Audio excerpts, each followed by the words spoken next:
Hello.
I just explained to her what we were doing. Hmm? Roots will be steaming. Why? There's no place to park. You have item 9.8 and council members that haven't dealt with it, you have to do it separately. So this is done? Okay, where's my sheet? No, I told her to waste of time because I'm just doing a phone. Like, you know, Good morning, everyone. Welcome.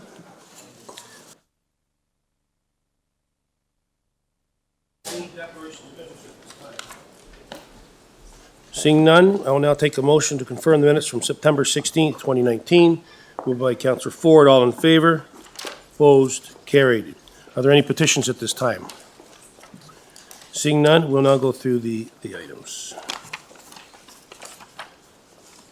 9.1, final report, Sherway area secondary plan. We have a deputations at 10, and we have a presentation by staff. 9.2, final report, 68 Daisy Avenue draft plan of common elements, condominium, and part lot control exemption applications. We have speakers at 10. 9.3, request for directions to report 2 St. Lawrence Avenue official plan amendment application. Councillor Ford, can you move that on my behalf, please? Mr. Chair, I'll move staff recommendations. All in favor? Opposed? Carried. 9.4, preliminary report 26 to 38 Burnhamthorpe Road, 45/49 Burnhamthorpe Crescent, official plan and zoning bylaw amendment.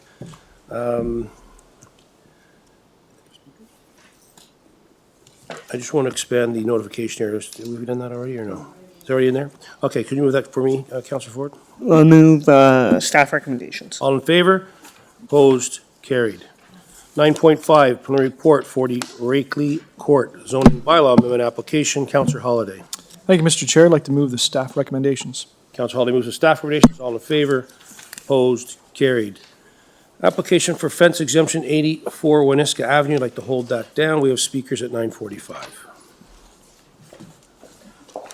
9.7 Metrolinx Finch West Light Rail Transit time extension of temporary traffic regulations Finch Avenue West at Elana Drive. Councillor Prutz is not here. Councillor Nunziata will move the staff recs. All in favor? Opposed? Carried. 9.8, traffic calming Queens Drive between Elm Street and Pine Street. Hold for speakers. Okay, the staff have a motion on it. I'm doing a poll. Speaker left. Are there any speakers on 9.8? Seeing none, Councillor Nunziata. Yeah, I have a motion to do a poll. Okay, it's on the screen. All in favor? Recorded as opposed. All in favor? Opposed? Councillor Hawley, that carries. 9.9, parking regulation amendment, Elmcrest Road and south of Laver Road. Councillor Holiday. Thank you, Mr. Chair. I'd like to move the staff recommendations of the report. Councillor Holiday moves the staff recs. All in favor? Opposed? Carried. 9.10, parking regulation amendment, Jopling Avenue North between Bloor Street West and Mervyn Avenue. Mr. Chair, I'd like to move the staff recommendations contained in the report. Councillor Holiday moves the staff recs. All in favor? Opposed? Carried. 9.11, parking regulation amendment, Marine Parade Drive. I'd like to hold that down. I just have a motion. I don't think it's an amendment. It's ready.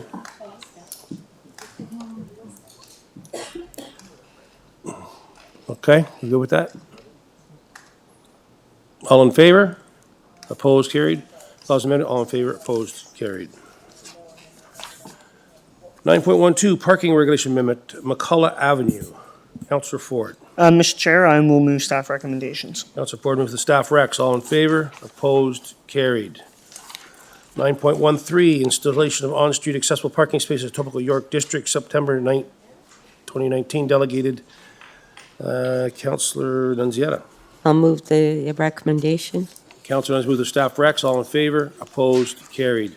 9.14, designation of fire routes and amendment to Chapter 880, fire routes, 3580 Lakeshore Boulevard, 101 Humber College Boulevard, 85 Industry Street, 9 Bannerman Street, 130 Toryork Drive, and 155 Toryork Drive. Councillor Ford, you want to move that? Move staff recommendations. All in Mr. Chair. favor? Opposed? Carried.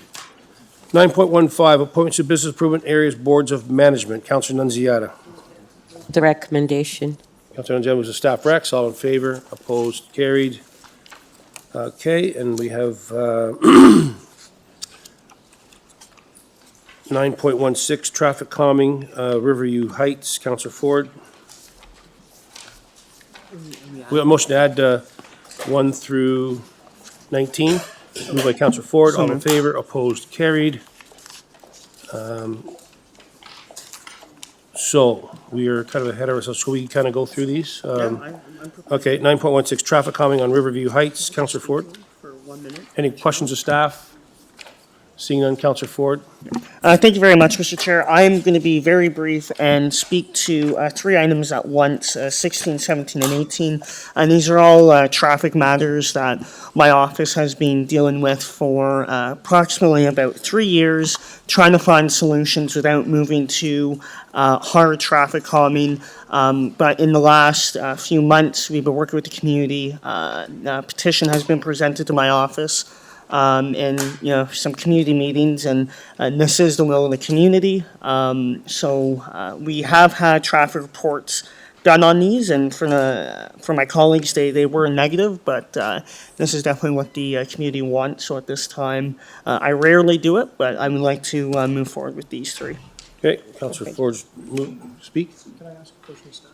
I already asked for questions of staff. Can I ask a question of Councilor Ford? Question the mover. Thank you, Councilor Ford. Were the warrants met on 9.18, or was there any indication from the staff that they support the installation of the 30K?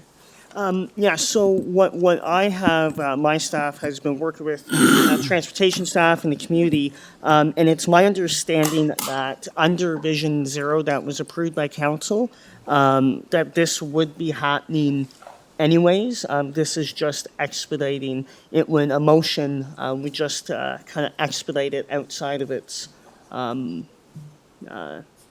initial, how it would move Okay. initially. Without the motion. Were any reviews done to see if these actually met the warrants for 30? Pardon me? Was there any review done to see if these actually met the warrants for 30K? This one, no, Okay. but we have had, these did not meet the warrants, but there was a traffic study done Okay. in the Janda Court community. The thing about the Janda Court community, it's all kind of isolated in one area with only 2 exits to the southbound, so. Clarification of the motion, Councilor Ford. Thanks, Councilor Ford. I think I'm good. Okay, thank you. You're good, but you're not good. Okay, the motion is before us. All in favor? Recorded vote. Councilor Nunziata, Councilor Ford, Councilor Grimes. In opposition, Councilor Holiday. That carries. 9.17, always stop control, Janda Court, Quinella Drive, Triple Crown Avenue. Councilor Ford. I'll move the recommendations. Councilor I Ford, move. staff recs. All in favor? Recorded vote. Councilor Nunziata, Councilor Ford, Councilor Grimes. In opposition, Councilor Holiday. That carries. 9.18, speed limit reduction, Janda Court Community, Councilor Ford. Questions of staff? Seeing none, Councilor Ford. I'll move the recommendations I put forward. Take one on recorded vote. The motion is before us. All in favor, Councilor Nunziata, Councilor Ford, Councilor Grimes. Opposed, Councilor Holiday. Carries. 9.18, conduit encroachment 95 to 105, the Pond Road in Councilor Prutz's. 9.19. You want to move that, Councilor Nunziata? All in favor? Opposed? Carried. Okay. What do we got here? We're still early for 9:45 speakers.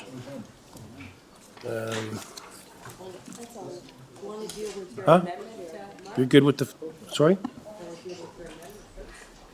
Yeah, I just got, what, was 9:45, we're okay for that? Okay. Yeah, I just got the defense exemption. Waniska?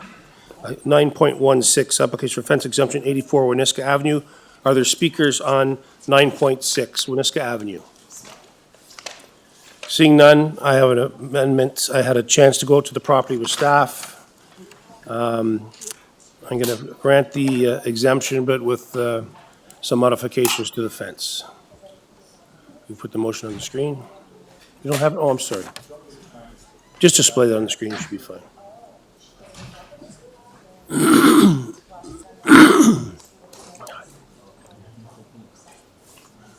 I don't have a copy. So if you're going to read that, we're good? So I'm granting the exemption with some modifications. They're going to take the front of the fence off the city's encroachment and then knock a panel off on the driveway so neighbors can see getting out. And staff are semi-okay with that, correct? So, all in favor? Opposed? Carried. Now,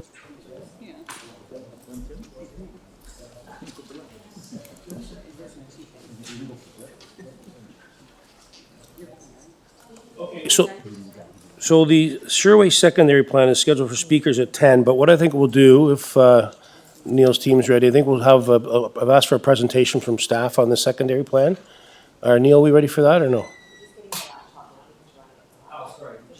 Okay. Yeah, so we're a little bit early. So birthdays and announcements. Quick recess until planning's ready to go. It's done, I did it. Yeah. Okay. Well, we got timed items for speakers, so. We have timed items for speakers. We did the first one at 9:45, so recess till 10 o'clock.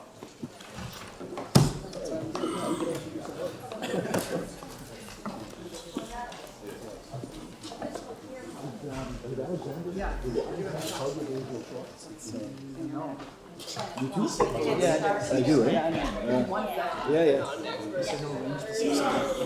Oh, okay.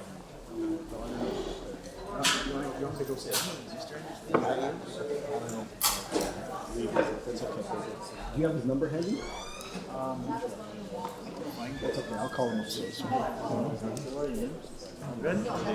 Yeah, I hear you. I was gonna ask you guys about she's called the drop off. So we just have spruce because we created a new bylaw that says that it's on public property. We have to. Okay. So we send them two companies.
Okay, call this meeting back to order.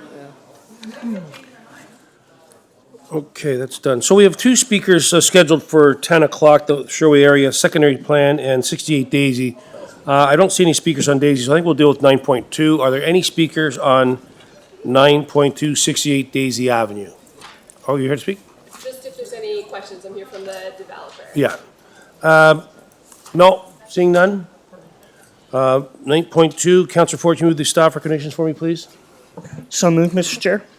Councillor Ford moves the staff recommendations. All in favor? Opposed? Carried. That's done. So our last item, 9.1, final report, Sherway area secondary plan. I had a chance to meet with Mr. Cresswell over the last couple of weeks, so I've asked if he can do, staff could do maybe a 10-minute presentation on what we're talking about here today. So we have staff to come to the floor.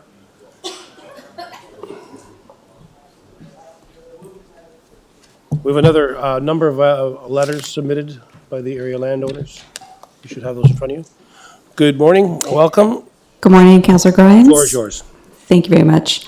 Thank you all councillors for allowing me the opportunity to present this brief overview of the secondary plan that we're bringing forward for your consideration today.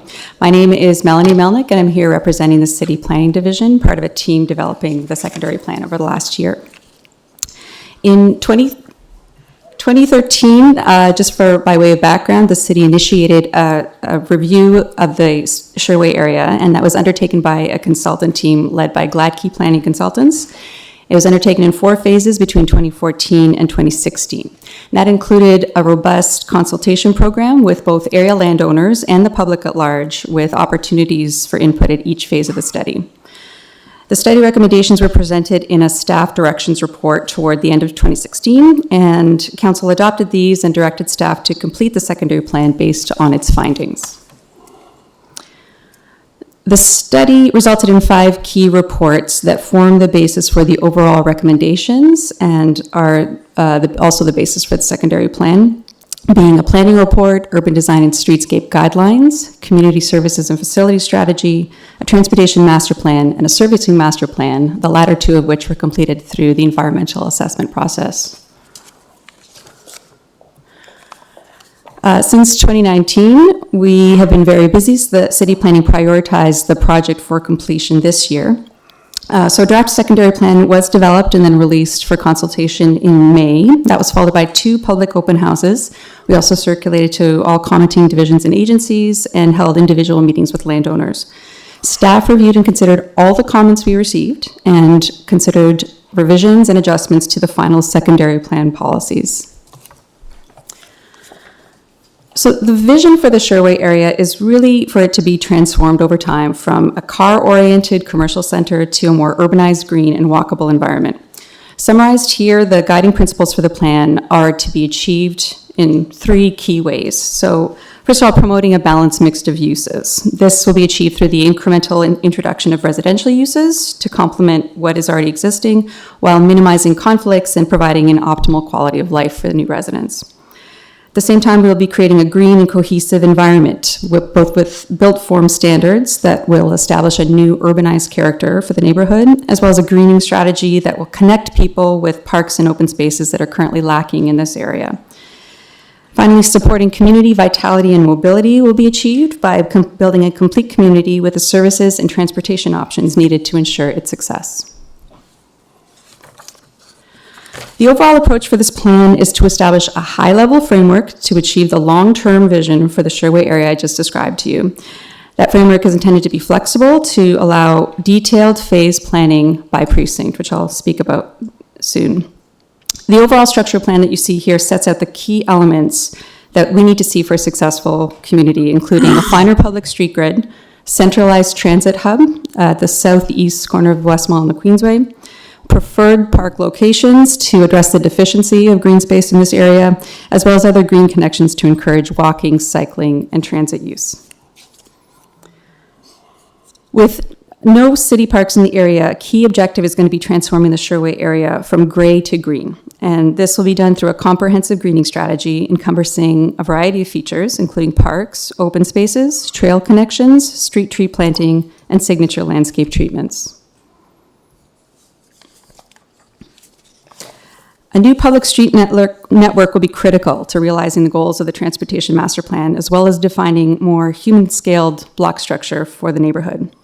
The main streets of the Sherway area, shown in green, will be the Queensway, the North Queen Street, and the West Mall.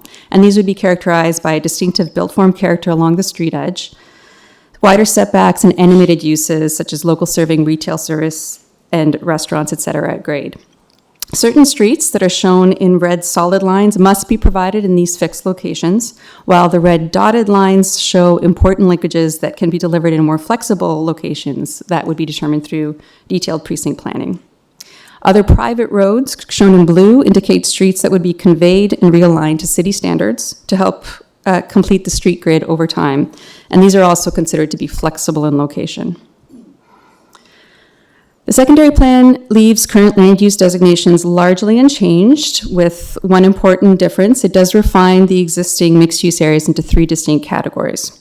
Mixed-use areas A are primarily residential. They're to be clustered along the main streets near the future transit hub and to maximize access to shared community services and facilities. Areas B, predominantly office and commercial uses, are strategically located along the highway edges to provide visibility, highway access, and provide a buffer for the more sensitive residential uses in the interior of the area. And finally, C, retail would build on the existing uses and their success. No changes are proposed to employment areas or institutional areas. But there's a parcel of city-owned lands currently designated mixed-use areas within the ravine lands that would be redesignated to natural areas to reflect current conditions. As I said earlier, the plan is built on the conclusions of the Sherway area study, and as well as the approved transportation and servicing master plans, which recommended maximum total gross floor areas for residential, office, and retail uses. So this total development capacity you see here has been distributed equitably among the various land use designations, with an approach to using a gross floor space index to offer greater flexibility in determining the ultimate build-out, as well as the delivery of new streets and parks through redevelopment. The secondary plan promotes a predominantly mid-rise character for new buildings. Tall buildings may be considered through the Sherway area where they can be designed to limit their impact on the public realm and within the permitted densities. Where the secondary plan does specify built form standards, it's to ensure consistent setbacks, building step backs, and street wall heights, which are all intended to contribute to the establishment of a cohesive character for the neighborhood. A complete community will be achieved through the provision of a true mix of land uses, including residential, commercial, institutional, and employment. Residential development must be accompanied by the community services and facilities to support the growing population. The plan identifies priorities for those services and facilities to be considered at the precinct planning phase of development and provides for ongoing monitoring to respond to emerging community needs as development occurs over time. With respect to housing, 40% of new residential development will consist of units with 2 bedrooms or more and units suitable for families with children. The expanded street grid referenced earlier will facilitate also different modes of travel through improved pedestrian connections and sidewalks, on and off street cycling facilities, and multi-use trails, as well as improved bus service. The secondary plan also protects for subway extension to a potential West Mall station, as is reflected in our official plan. And I should note that the recommended densities of the plan are based on a pre-subway scenario, with policies allowing for a re-examination of the plan should the subway be prioritized and funded. Precinct planning will be the vehicle for more detailed planning and phasing of development, including the provision of public streets, parks, open spaces, community services and facilities, building types, and heights. Precinct plans will be required as a part of a complete application for the first proposed development in a precinct and will be council adopted as part of the approval. The intention is to demonstrate the full phase build out of the precinct through the plan and ensure it unfolds in a logical and orderly manner. The secondary plan is accompanied today by the Sherway Area Urban Design and Streetscape Guidelines before you in your package. And these guidelines will assist in the review of development applications by illustrating how the built form and public realm objectives can be implemented in the area. Together, these documents set the stage for realizing the ambitious and transformative vision for the Sherway area. So thank you very much for your attention. I look forward to answering your questions and potentially addressing comments we may hear. Great. So do we want to do questions, 2 rounds of questions? Because we're in here for the deputants and then come back to questions, or? Sure. Nobody I else? had a couple of quick ones. So do you want to do 2 rounds of questions? Okay, I think we're going to do we'll hear from the deputants and we'll come back to questions of staff, okay? Thank you. Thank you, Millie. Okay, our first speaker is Madeline Descott? Madeline? I'm in trouble. I pronounced your last name wrong, I know. Sorry? Dusso. Thank you. Please come forward. Welcome. Good morning, and you have 5 minutes.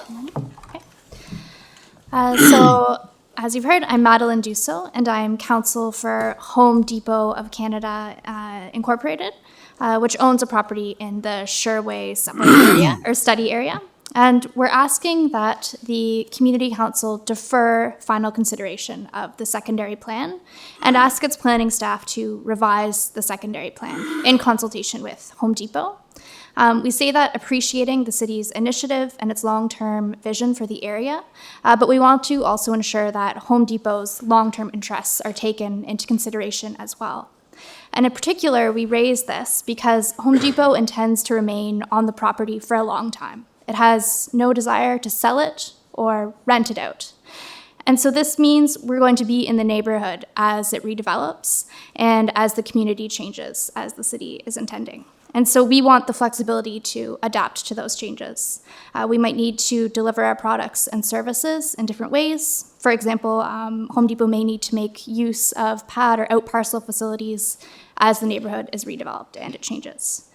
So this is why we are proposing a dual designation of an interim mixed-use Area C retail for the property, and then an ultimate mixed-use Area A residential designation after the redevelopment is complete. And that's the essence of our proposal today. And, did your client take part in the process from 2013? Yes, my understanding is that several letters were provided. But did they take part? Did they go to the meetings? And My understanding is yes, that they were involved. And I understand this Home Depot is one of the most successful Home Depots in Canada. I heard that the other day. Is that correct? I don't know, but if you've heard that, I imagine it's correct. Lots of my money. Yeah, I got lots of my money, too. Okay, thank you. Those are my questions. Thank you very much. Our next speaker is Sean Kerr from Trillium.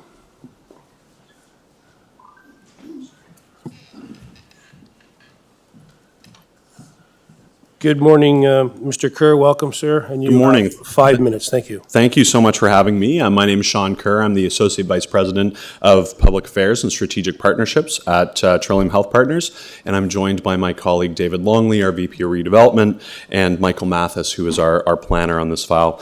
First, I want to thank city staff and councillors, Grimes and Holiday in particular, for spending so much time with us, Neil Cresswell and Melanie Melnick. Melanie in particular, I don't know where she went, but has just been a pleasure to work with over the last couple months. So we're very happy she got assigned to the file. As many of you know, our region, our city, our community is growing, and we're going to continue to grow over the years to come. Today, Trillium Health Partners provides 1.7 million patient visits across all 3 of our sites, including the Queensway Health Centre. And over the next 20 years, we know that that's going to double. The Ministry of Health data tells us that our hospital is going to grow more than any hospital in the province of Ontario. Now, the good news is that Trillium has a plan to address that growth. That includes forming new community partnerships, building long-term care, constantly innovating and thinking differently about how we deliver our services, and expanding our hospital sites, including adding new beds, doctors, and nurses at all of our sites, including the Queensway Health Centre.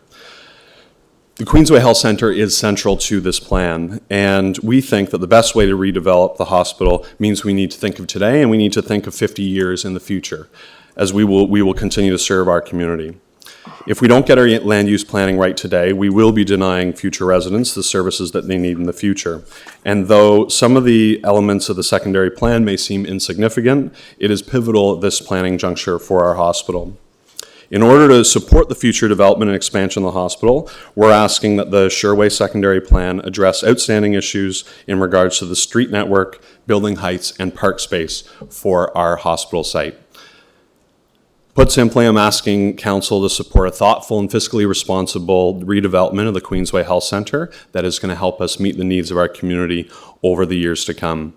And that's why we're requesting council do not adopt the Sherway secondary plan as it currently stands, so that the hospital and city staff can continue to resolve these few remaining issues. Thank you very much for your time, and I'm happy to answer questions and have Michael, our planner, contribute as well. Thank you. Questions?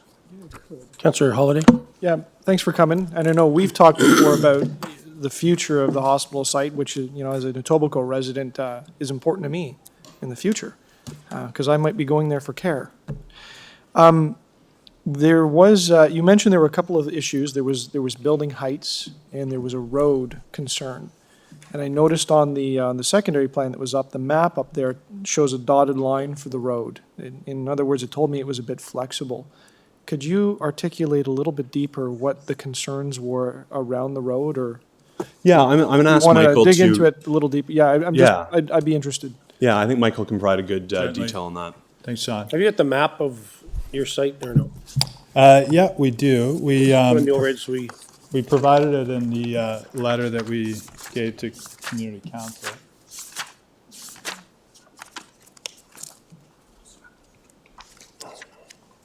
Sure. You can give me a hand. Thank you.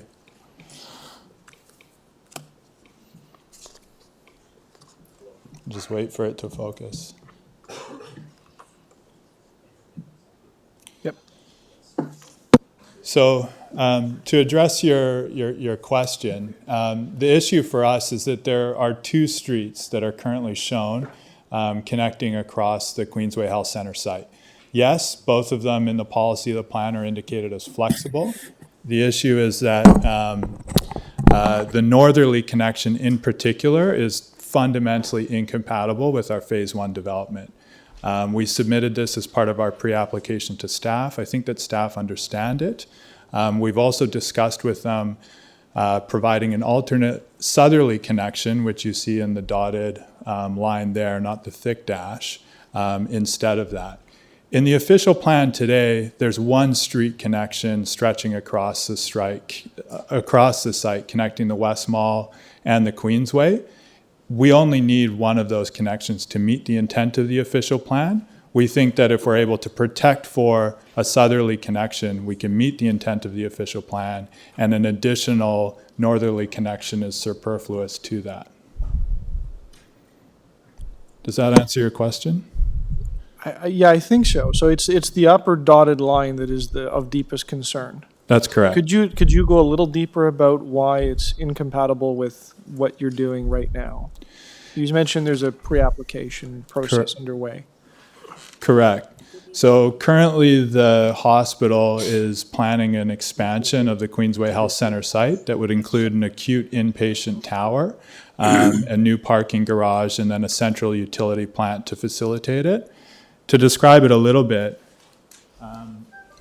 all of our development is essentially at that northern corner of the site. That road runs right through the middle of where we need to place our phase 1 tower. We did have a number of meetings with city staff to have them understand the overall constraints of our site. A lot of what drives us from the hospital side and from a planning perspective is the phasing of development. And when is the fiscally responsible point to replace hospital facilities? So from a fiscal perspective, it makes the most sense for us to locate development at the north end of the site.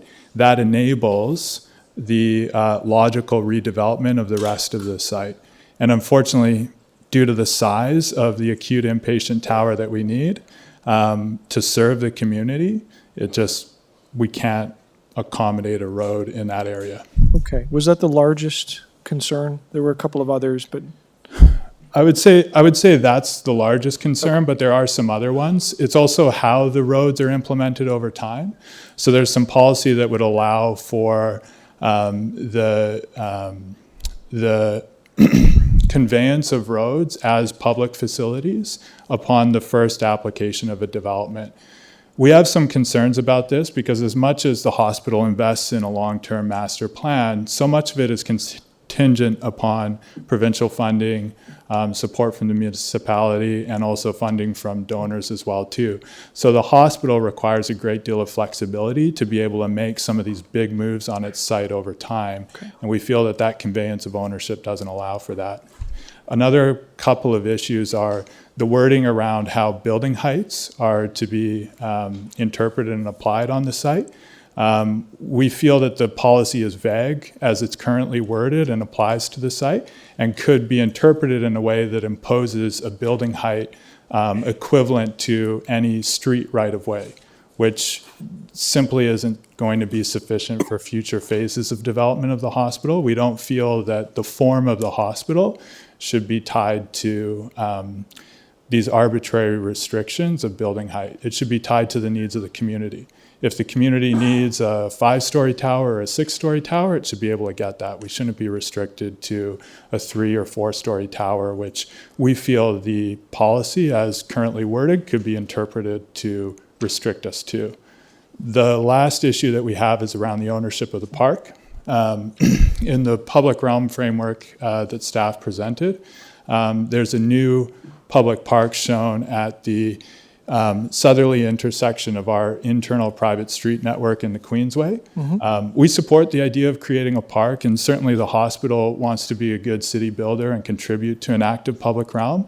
So in the master plan, we do show an open space in that area, but the hospital needs to retain ownership of that just in case there's a need to develop healthcare uses in that area in the future. It's not to say that there wouldn't be an equivalent open space provided elsewhere on the site. Again, it's just about making sure that the hospital on its current property has that flexibility to be able to respond to community needs as they evolve over time. Okay, thank you. Thanks. Thank you. Any further questions? Seeing Councillor Fruitsa? Better understand one thing. If not street width, then what would you use as a guide to determine height? So I can answer that. There's policy in the official plan that speaks to how you structure the massing of built form to protect for a lively public realm, to restrict shadow impacts on adjacent areas. You're well aware of this. We think that that's sufficient to be able to achieve the city's objectives to enliven the public realm. We don't feel that the hospital's building height should be dictated by urban design policies. The hospital's height needs to be dictated by the needs of the community and how the community and the province and the city want to serve healthcare needs in the future. It should be driven by the service model of the hospital, how much the community grows. We're not a private developer. Our building height and the size of our facilities aren't tied to how much money the hospital makes or any ambition to grow needlessly. Fundamentally, it's driven by the healthcare needs of the community, and that should be what dictates our built form. So you don't think that there should be like sort of grounded in the legislative framework a component that guides urban design, that guides sort of a kind of uniformity out on our street, uniformity in terms of growth and future development, irrespective of what the use may or may not be. I think that there should, and I think that it's appropriate for many uses in the Sherway area, including the commercial uses, residential, and mixed uses. I think that for institutional use and a hospital specifically, its built form should respond to the needs of the community. Our GFA and our development proposal is fundamentally tied to healthcare service standards, and we need to be able to respond to that. I don't think that we should have to operate within an arbitrary height framework. And at the end of the day, we're not proposing something that's out of keeping with the overall character of the area. There's already 35-story towers across the street from us. it sounds like the debate around speed humps, this popular demand, put them in, forget about what the rules may or may not be in a uniform. Thank you. We're good. Thank you. Councillor Holiday, he asked my question, so thank you. Next speaker, David Longley. Thank you very much. David Longley from Trillium. David? Yeah, that's right. Thank you, David. I figured that. Next speaker, Michael Mathis. Yeah, I don't have much to add. Oh, there, okay, beyond- sorry, Michael, yeah, okay. Jay Clougeg from Smart Centers. Claggett. Good morning, Jay, welcome. Zero to five. Good morning, Mr. Chairman, members of Community Council. My name's Jay Claggett. I'm a planner and director with IBI Group, and I'm here on behalf of two of Smart Center's properties that are within the Sherway secondary plan area. They're 98 Index Road and 150 and 157 North Queen Street. Since the release of the draft document in early 2019, we've had the opportunity to meet twice with city staff.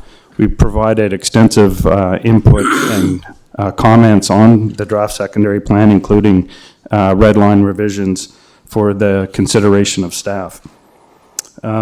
As you can see from our letter that we submitted October 8th, our client continues to have significant concerns with the timing of the approval of the Sherway secondary plan. And as you've also heard from other landowners within the plan area, we feel that additional consultation with the key stakeholders will allow us to actually bring forward a secondary plan that is significantly or endorsed by the majority of the landowners, stakeholders, as well as the public. As council's well aware, this is an existing complex urban environment that's intended to incrementally transition over time. Although there's a suggestion that flexibility is built into the secondary plan, we believe that the language as it stands right now is actually more prescriptive and will limit the ability for the landowners to respond and transition their properties over time.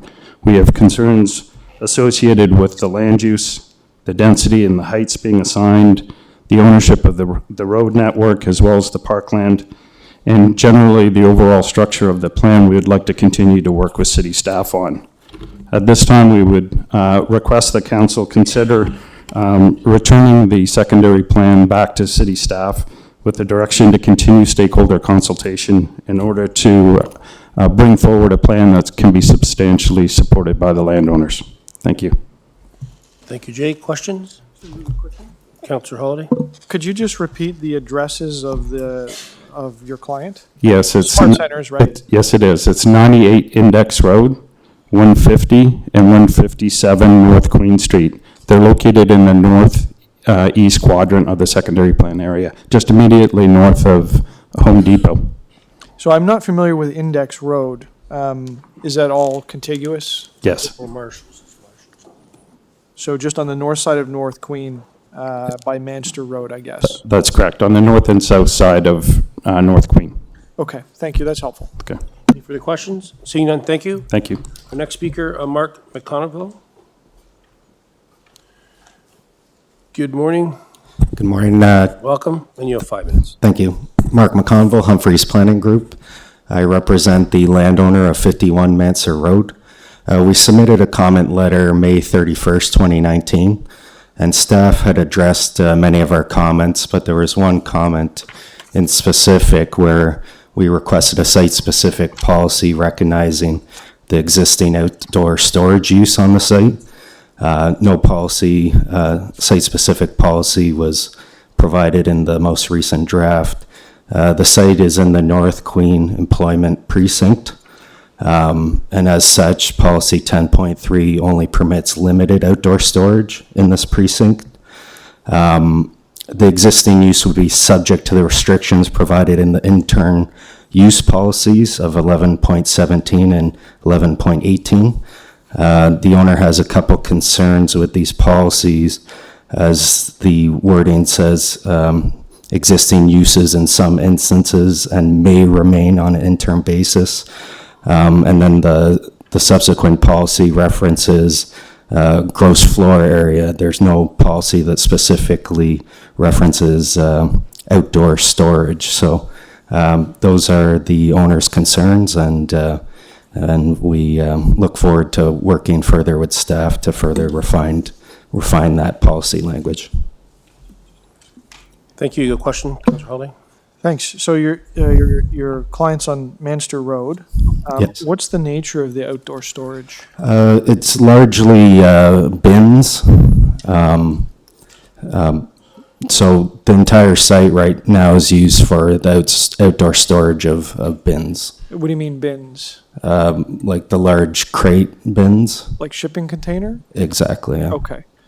And what's the size of the site? Do you know in acres or square meters? It's just over 12 acres.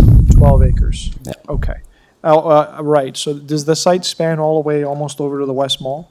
Is that the one I'm picturing? Yes, Okay. that's correct. It's substantial in nature. Yes. Okay. Thanks. Thank you. Sorry, who's your client? It's an Ontario numbered company. Is that Wilson? It's 1230254 Ontario Inc. Okay, who's operating on that property now? Like what company? It's being leased out to a tenant. Do you know who the tenant is? I'm not too sure off the top of my head. Thank you. Those are my questions. Thank you. Thank you. Any further speakers to the item? Seeing none, I'll bring it into questions of staff. Yep, okay, start, let you start, yep. Just 1 sec, let them get set up.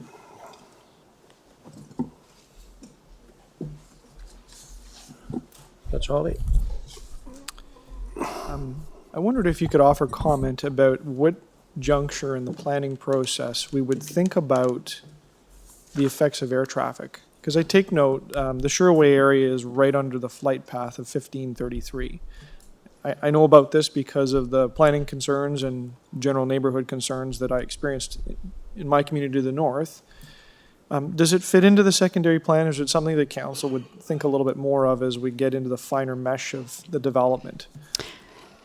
Yes, Councillor Holiday, I'll take you a little bit back in time, at the time that the Sherway area study was being developed. And one of the concerns that was raised over the course of the study was the increase in air, or the diminishment of air quality along the highway corridors, in particular where it converges at Highway 427 and the QEW, and that Toronto Public Health had studies indicating that that particular area experienced higher levels of particulate matter. So in the way that the study recommended addressing that was to consider land use buffers along the highway edges that would not permit sensitive uses such as residential, daycare, schools, etc. We have embraced that idea with the refinement of the mixed-use areas designation that would limit residential along the highway corridors. Okay. But it also serves the purpose of maintaining what was the original intention of the Sherway secondary plan back when this was the city of Etobicoke, to create a real office node in this neighborhood. So as increased residential permissions come online, we've preserved that corridor for non-residential uses where we feel it makes the most sense. How about, so we talked about air quality, that's important. How about noise? So you're going to get highway noise, and I understand. So you've brought some buffers in there, and much in the same way you would shield from air quality issues, you'd shield from noise. But my particular concern is these are extensions of the southward flight path, and they can get really noisy. We know when the airport is operating on a south axis. Would we introduce planning considerations in the more finer stages of this, or do we do this early on? And right around noise and performance standards maybe of the buildings to help protect the occupants.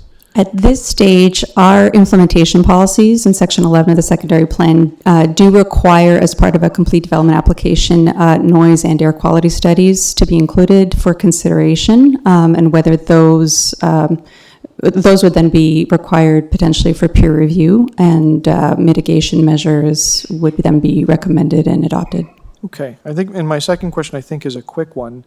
if I recall, the center focus for mass transit will be the intersection of Queensway and the West Mall. And I think in the document, was it 96 or 93, there was a decision to think about a subway there. Does the plan protect for rights of way for a subway in the future? It absolutely does. We do acknowledge that there was an approved EA, and the TTC continues to consider that alignment as it reviews development applications along the corridor. And then we do have a specific policy which allows the TTC or the relevant transit authority at the time to protect for that alignment or any facilities which may include drop-off, pickup, tunnels, whatever infrastructure is needed at the time that the subway moves forward. And in the interim, it's considered a bus terminal, busway. Right, and so I guess the easy half of the question is given the importance of bus transit until such time there's ever a subway, does the plan include the need for drop-off and pickup points for buses, not just at the depot, but along the way? That's a good question. I think that the centralized hub in terms of drop-off and pickup would be focused on the station, and then increased transit stops around the area would function as they do throughout the city, is my understanding. But There'll be a lot of people, right, that will come into this either to work or to live, and we'd want to make sure that all of the enhanced bus provisions are well accommodated, and large bus shelters, all that type of stuff that we're going to need. I see Richard. Richard has anything. Hi, Councillor. It's Richard Beck, Transportation Planning. I'll just add to what Melanie was saying. As part of the Sherway secondary plan area, we're going to be introducing a transportation demand management plan that has to go forward, and the city is going to be undertaking monitoring as redevelopment occurs. I mean, this is a long-range plan. It's not going to happen overnight. So as we see redevelopment occur, we'll continue working with TTC to identify opportunities to increase bus service, where the appropriate location is for pickup and drop-off for the public, and where those stops should be located, as well as when the appropriate time would be to relocate the bus from the current south side of Sherway Gardens to where the future terminal is expected to be as part of a future subway station. So we continue to protect for that. When it evolves, I mean, we don't have a timeline yet, but that will be considered sort of in the future as development reoccurs. Well, and what I was envisioning was maybe even more radical changes to the bus that frankly provide more service to the residents that I represent to the north. And we know that it's already changed on the West Mall corridor. Right. There are more buses that were not there a few years ago, Yes. but you can see that the West Mall, East Mall, North Queen, Queensway, and then the subsequent loops that develop from those will become really prominent to serve this area. Yes, yeah. No, we understand that as well. And right now, where the bus terminal is currently located, it's serving all the residents in the four towers on the south side. So as sort of things evolve, we could see that sort of changing that location. Thank you. Yeah. Any questions? Richard, don't go away. Okay. So while you're up, I'll start with transit. But I talked to an applicant that has a proposal before us, and right under their property, we're allowing, or we're taking into account the subway, the Sherway subway. Yeah. Where is this Sherway subway? It's in the official plan, I understand that. But it's not out in the 2040, 2045, 2050, right? Where is this subway to Sherway? As you say, the subway is identified in the official plan. We have an approved EA, but it's a dated EA. It's from '93 as part of the Let's Move initiative. Currently, right now, this subway is not funded. It's not prioritized within the city's program. It's not a provincial priority, as well as the announcements that came down for the four sort of priority extensions that we're looking at. So it's there. We're continuing to protect for it, but there is no timelines for advancing that at this time. So, we're seeing this study area. It's a huge study area, and, I think we'll see this build out probably faster than we think. You look at Humber Bay Shores, we never expected it to build out the way it did. Yeah. And lo and behold, we have a built-out community with very poor transit. So do you not feel we should probably get this onto the books at some point, whether it's 2035, 2040, but, we're taking into account all the planning for it. Should it not be, and I know it's a bigger question for you, but it's a political, but should we not try to get this somewhere on the list to get this, and we talked about this at Humber Bay Shores. I talked with Chris Maria, our city manager, say, you build a community without transit, people move in and start using their cars. But if the transit's there before you get there, you'll get them out of their cars. That's kind of the big thinking, correct? Yeah. No, you're right. I mean, and this is a very transit-oriented location right now, and over time, we hope to evolve and create a complete community here. So the densities in that have been identified as part of the secondary plan are pre-subway densities. So if the subway does get extended here, then we could see more robust development happening here. But in terms of advancing the subway, I mean, that's up to the councillors and the councillors to debate at part of City Hall to sort of determine our priorities moving forward in trying to advance this with the other priorities. Yeah. Great, thanks, Richard. Okay, Melanie, so 2013, we started this process. Mm-hmm. Who initiated it? Why did we start this in 2013? Sorry, I might look to Neil for the historical, but Yes, it was started at the direction of City Council. It was the direction to City staff to undertake the review. We have, as the staff report indicates, we have a mix of site and area specific policies. I think there's 5 or 6 of them that cover the area, and they're kind of all over the place. So Council directed City staff to undertake a review of those policies, to bring forward a work program to review those and determine if in fact the secondary plan was warranted in this area. And on the basis of that work, we came forward to council in 2016 and said, yes, we think a secondary plan is appropriate here, and council directed us to undertake that secondary plan review and bring forward the secondary plan, which is ultimately what you have before. Okay, so I've had a chance to meet with Trillium. I know Councillor Holiday has the chance to. So, you know, the expansions of that hospital are going to be, you know, become even more important with what would build out here. I heard Noah say that this is high level, very flexible, but we passed this today. They're not going to be happy with that road configuration. What do we say to them about their development plans going, you know, going 6, 7 stories? I don't think there's any impact on the height there, but what do we say to them about that road? There's a couple of things to talk about in terms of the road and the heights and the building locations. I think it's clear that the secondary plan wishes to see a consistency of treatment across the entirety of the secondary plan, and we hope we can fit Trillium within that consistency, which is why the urban design guidelines and the building heights and the rest of it apply to their lands. We also understand, and I certainly understand it very well because I did the campus at Keelan Wilson, so I understand that when there is a funding commitment by the provincial government, it's tied to a particular way that you express your services. So that's why, for example, the Humber Hospital at Keelan Wilson looks like it did. When those funding commitments come in from the province and it sets the program for the hospital, then the hospital will come in and talk to us through zoning and site plan applications. If it emerges that those kinds of things, and I heard what the hospital had to say about the services should trump everything. I don't know that I necessarily agree with that 100%. I'm very sympathetic to it because of my experiences in the past, but I think it's the matter for conversation. I would disagree with Trillium that they feel that they're being boxed in by the policies that are in front of you today. I would suggest that they're quite flexible.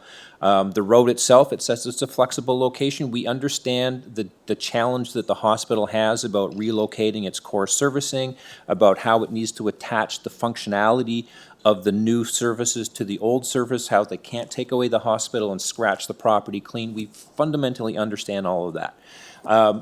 But we think that the plan before you provides the flexibility to be able to go through that process. And ultimately, if it doesn't, then they can bring forward an official plan amendment. We hope we don't have to do that. We hope we've built that in, that they don't need to. But we have, again, we understand what a local and a regional hospital means. We understand what it means to the services provided to the residents of Southern Etobicoke and Eastern Mississauga. And we will work our absolute best. We give that messaging to Trillium. We will work our absolute best to them. I mean, if we weren't listening to them, the plan you have before you would look a lot different than it does. Okay, so if I pass this, this went on to council as it was today, and politically I disagreed with you, and I said, look, I want to give them 16 stories on top of the hospital, not that they're coming for 16, but 6 or 7, and I want to move that road politically, I'd be able to do that. If you wanted to do that, yes, you could make. If you wanted to make some recommended adjustments to the plan that's before you today, Not today. So, 2 years from now, when they do come, they get the provincial funding, they come in and say, here's our plan. We need to move that road. We want a couple more stuff. I would have that avenue to. There are a number of ways it could happen. Again, it would depend on where it was located, what the size was, how it related to the public realm, what the building heights are, all of those kinds of things which are undefined today. It would depend how that plays out. Again, we believe there's enough flexibility that you wouldn't have to amend the plan. If it turns out we do have to amend the plan, there's 3 or 4 or 5 different ways that could play out. Okay, so you've seen a number of the deputies, they were asking for deferral. I know you're against it. We've already talked about that. I did ask you to take some notes today in your team that if there's something I do want to adjust, I could do that before I go to council, correct? Yes, that's right, Council. It would be our recommendation, we've been doing this for a long time, and it's nice that we got the recognition from the deputies that we've been doing this for a long time, and we've had a lot of consultation. We fundamentally knew we would not be able to keep everybody 100% whole. It's a question of balancing the interests, and so we think we've found a very balanced plan that does that.